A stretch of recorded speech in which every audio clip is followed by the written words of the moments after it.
Tengan ustedes, querido público, muy buenas tardes en este día tan especial, 25 de diciembre del 2019. Queremos darle la más cordial bienvenida a nuestro canal De lo conocido a lo desconocido y también nuestra sincera gratitud a los medios que nos permiten este encuentro con ustedes. Hoy estudiaremos el capítulo 11, El querido ego, del libro Psicología Revolucionaria del maestro Samael Aun Weor. Primero con ustedes, Heriberto, como siempre, con una pequeña introducción y la lectura, y después estaré con ustedes para la reflexión.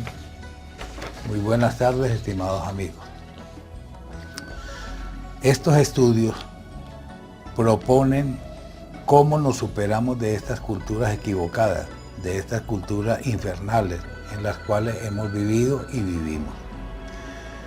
No podemos considerar que en nosotros se encuentra un yo divino y menos un yo inmortal. Somos realmente una legión de agregados psicológicos. Somos elementos que vivimos en la cultura que desarrollamos, y desafortunadamente nuestra cultura es de fornicación, de adulterio, la cultura de la ira, codicia, lujuria, envidia, orgullo, pereza y gula. En nosotros no existe ni la castidad, ni mucho menos la moral, ni mucho menos la responsabilidad. Desafortunadamente nacimos, nos cultivamos, vivimos y morimos en esa cultura decadente. Tenemos que luchar por si salimos de este estado, porque estos estados infernales son estados de dolor, de sufrimiento, de hambre, de miseria, de degeneración y de muerte. El problema más grave es que el intelectualismo no acepta el yo pluralizado, niega que somos una multitud, que somos legiones, somos irresponsables 100%. Mantenernos en una guerra permanente si no aceptamos esa cantidad de contradicciones que existen dentro de nosotros, no tendremos la posibilidad de cambio. Lo que tenemos que cambiar es la contradicción, el desorden, el caos que hay dentro de nuestra psique. Hermanos, muy doloroso toda esta situación. El capítulo 11, el querido ego. Como quiera que superior e inferior son sensaciones de la misma cosa, no está de más centrar el siguiente corolario. Yo superior y yo inferior son dos aspectos del mismo ego, tenebroso y pluralizado. El denominado yo divino o yo superior, alter ego o algo por el estilo, es ciertamente una triquiñuela del mismo, una forma de autoengaño.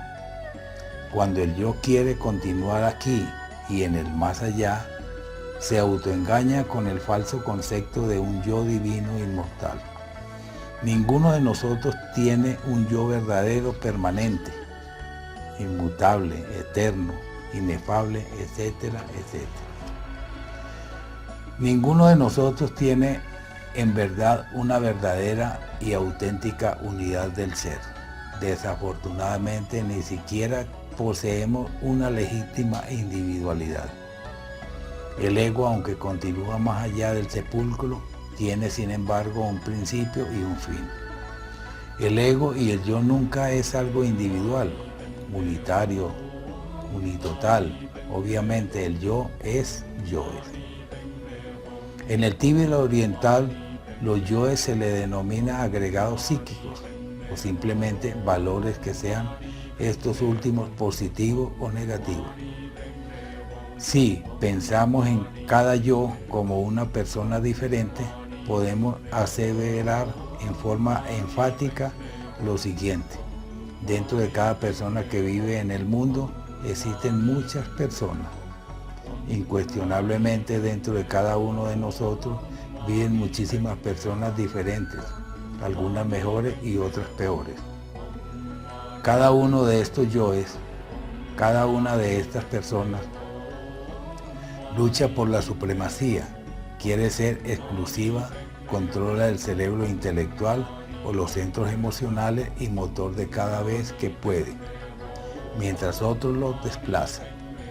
La doctrina de los muchos yoes fue enseñada en el Tíbet oriental por los verdaderos clarividentes, por los auténticos iluminados.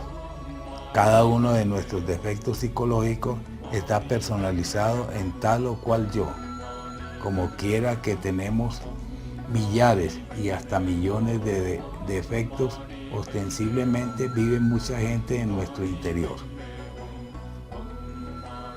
En cuestiones psicológicas hemos podido evidenciar claramente que los sujetos paranoicos, ególatras y mitómanos, por nada de la vida abandonarían el culto al querido ego. Incuestionablemente tales gentes odian normalmente la doctrina de los muchos yoes. Cuando uno de verdad quiere conocerse a sí mismo, debe autoobservarse y tratar de conocer los diferentes yoes que están metidos dentro de la personalidad. Si alguno de nuestros lectores no comprende todavía esta doctrina de los muchos yoes, se debe exclusivamente a la falta práctica en materia de autoobservación. Y a medida que uno practica la autoobservación interior, va descubriendo por sí mismo a muchas gentes, a muchos yoes que viven dentro de nuestra propia personalidad. Quienes niegan la doctrina de los muchos yoes, quienes adoran a un yo divino, indubitablemente jamás se han autoobservado seriamente.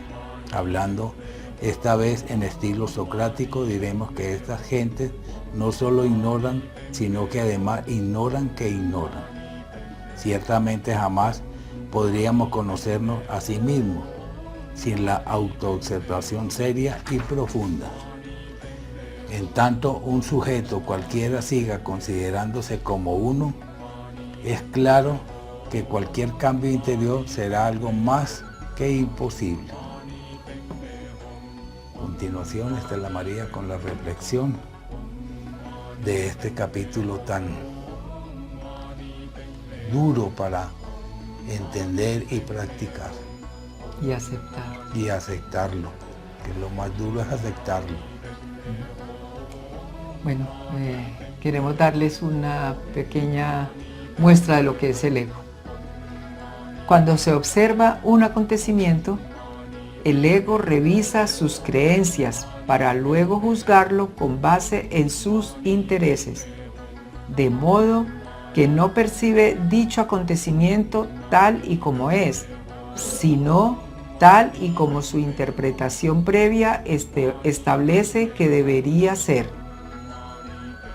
Esta es la razón por la cual al ego le gusta recordar el pasado permanentemente.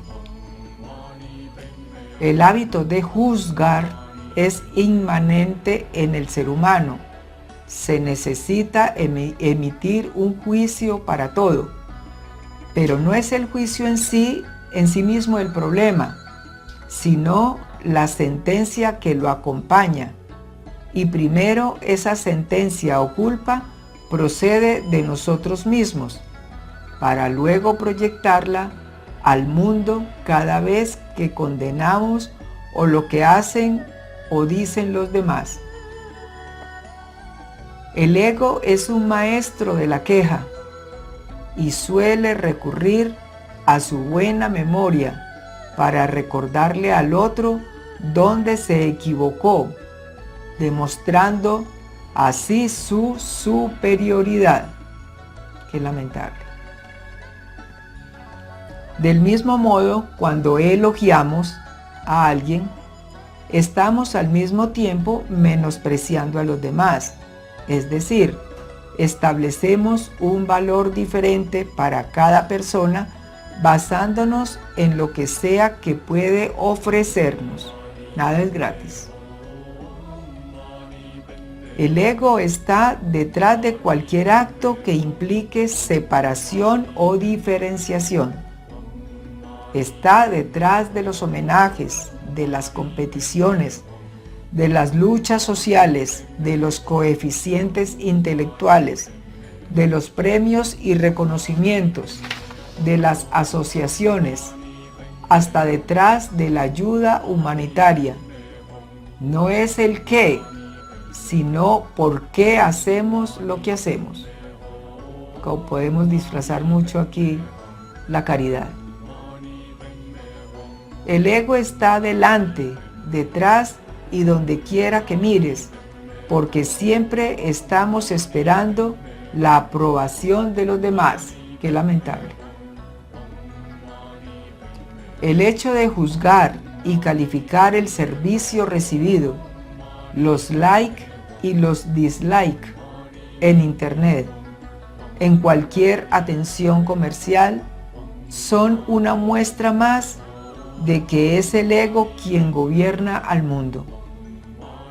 No es fácil saber si nos estamos relacionando con personas amables o con empleados que mantendrán o no su empleo, dependiendo de si obtienen la mejor calificación en la escala de satisfacción al cliente. El ego considera a los demás como una potencial amenaza para su supervivencia y solo tolera y acepta a todo aquel que no suponga riesgo para su identidad o porque considera que esa persona es inofensiva o bien por el tipo de relación que mantenga con ella. Esa incansable lucha por la aprobación es la primera línea de defensa para prevenir ese posible ataque. Es así como empezará a manipular sus relaciones, ocultando sus verdaderos pensamientos y sentimientos para evitar un posible rechazo en caso de ser revelados. El ego es un símbolo del miedo, miedo a desaparecer, a que no nos tengan en cuenta, miedo a lo desconocido, miedo al ridículo, miedo a no llevar razón. El ego basa su existencia en el sentimiento de carencia, ya que se concibe a sí mismo separado de todos los demás, lo que lo presiona a buscar en lo externo cómo llenar ese vacío interno. De ahí que siempre quiera un poco más de todo, más de amor, más de poder, más de dinero, más de reconocimiento, buscando infructuosamente saciar su sed.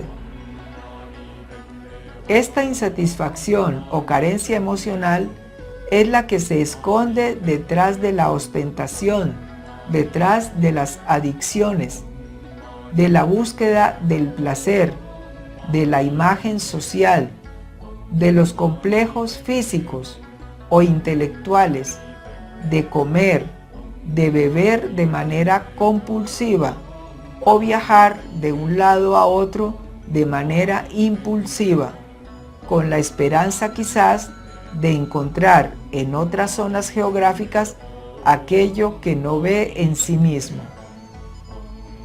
Pretender encontrar la paz y la satisfacción en el exterior es como tratar de cambiar la imagen de un espejo modificando su reflejo.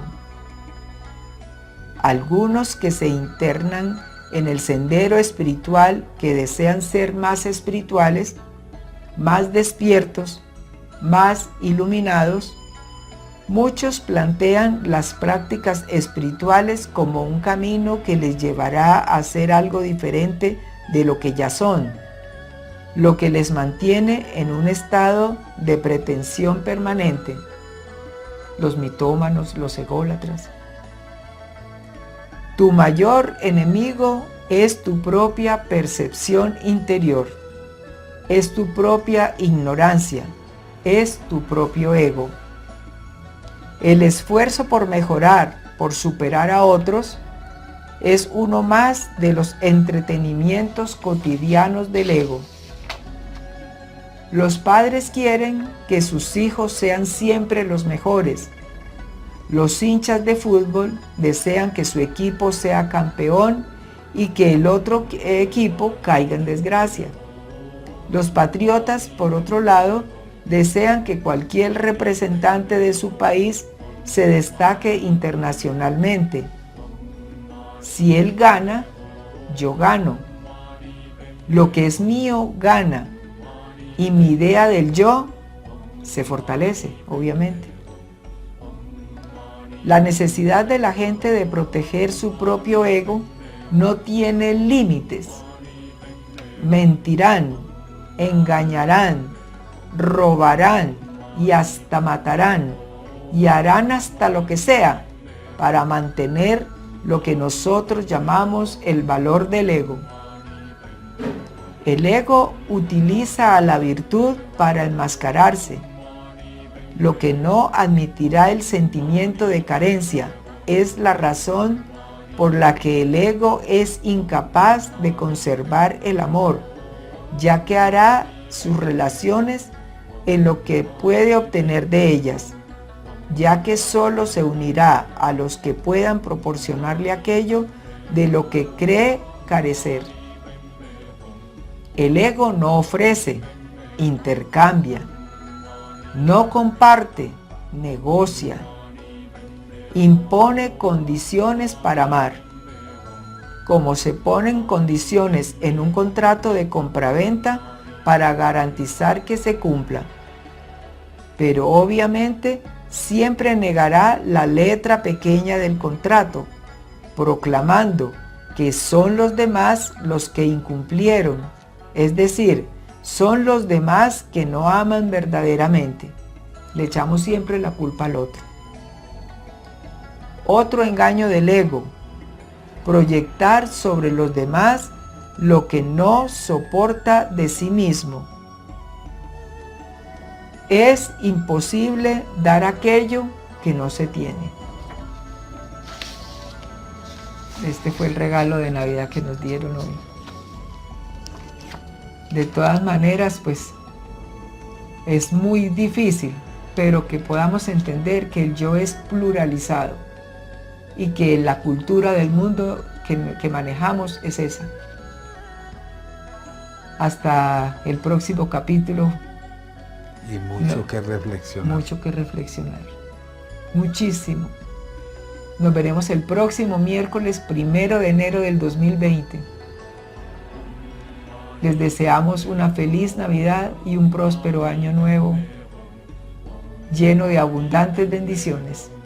Hasta pronto. Hasta pronto, estimados amigos. Nos veremos en el próximo video.